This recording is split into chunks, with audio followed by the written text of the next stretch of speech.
So, I want to talk about joint health with our dogs. One of the things that I've really learned since ZeeNa tore her ACL last year was the use of joint supplements. Working as a vet tech for 6 years, we were never really talking to owners about joint health until dogs were in their senior years. They were starting to show signs of arthritis, pain, things like that. There's so much that we should be doing before we get to that point. Prevention is a huge key to joint health for your dogs. 20% of dogs will have some type of arthritis by the age of 1. That's insane to me, and I didn't realize that till I started really looking into joint health and doing some research and stuff. The nutrition thing leads into a lot of this, so we're going to talk about stuff like that also. But 20% of dogs by the age of 1 already have some form of arthritis. That's insane. By the age of 8, 80% of our dogs have arthritis.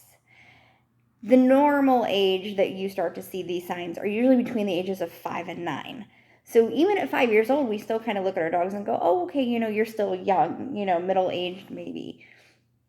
We don't think about those senior years until they're like 7, 8, 9, because that's what we are told in the veterinarian world is, your dog's not a senior till this age, which is understandable, and I understand where that comes from. But it goes back to the whole thing of let's start talking about prevention. Let's start talking about helping our dogs live longer, better, healthier lives, less pain, things like that. We have to remember dogs don't show pain. So even at that age of 1, that 20% of dogs that have that arthritis already at the age of 1, they're not showing any of those signs of pain. And by not showing them, I guess, I mean, they are not actively like whining, crying, things like that. Even when ZeeNa tore her ACL last year, she never yelped, she never whimpered, like nothing. She just came back to me with the ball on 3 legs. And I was like, oh, okay, that's not good. I know that. But she still wanted to run, play, do all those things 3-legged, because she wasn't going to show me signs of pain. There are signs that they do have that we have to pay attention to, that are more subtle, so to speak. So you're going to look for things like excessive panting. Panting is a sign of pain. You want to look for things like, a lot of them will obsessively, like, let's say we have pain in our elbow area. They're going to lick, chew, bite at that a lot because they're trying to self-soothe in a sense. It's annoying them, so they're kind of getting at it. A lot of dogs get agitated. Think about when you don't feel good or you hurt, like, you're like, oh, I pulled a muscle, I'm achy, I don't want to be touched, I don't want to be, so they get agitated. They have reduced activity, they're lethargic. Some of them will actually drink more water. Sometimes they'll drink less water. You'll see them lose their appetite. I'm looking at my notes because I knew I'd forget some of these. Restlessness, they can't get comfortable, things like that. Limping, actually, some of them will limp. Some will whimper, some will whine. You will see some of that. They'll be more subdued, things like that. So you want to look for things like that. But let's talk about that prevention. So prevention is key. So the question becomes, at what age do we start our dogs on joint supplements? You want to wait till their bodies are done growing. So usually around the age of 12 months, year and a half, things like that.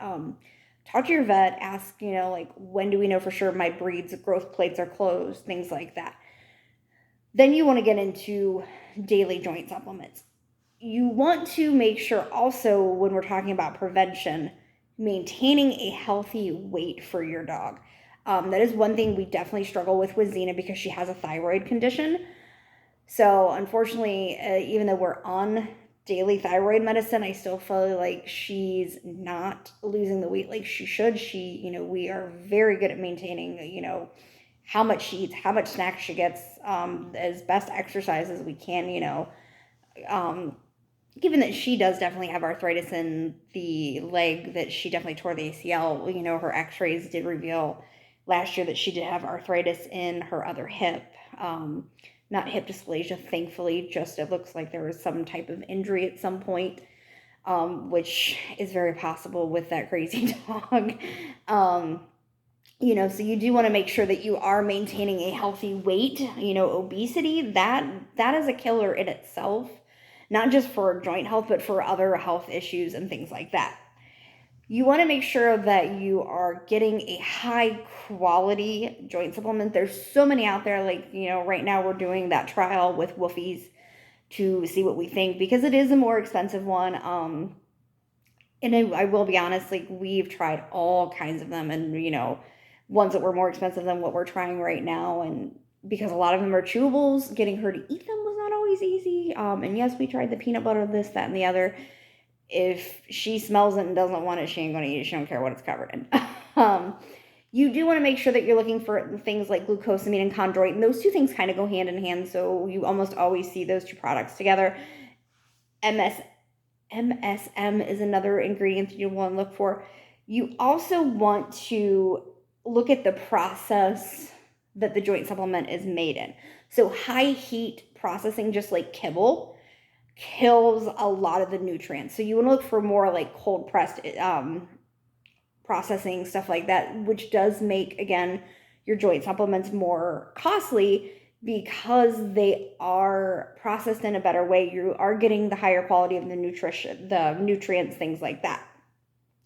Let's talk about things though, like our meal toppers that we've been adding, that we can add before the dog turns a year old to, start helping with these things ahead of time, and even continue to add these things even with a joint supplement. You may find if you can balance enough through toppers, which I don't know enough about that to say, hey, this would be the best way to go with this.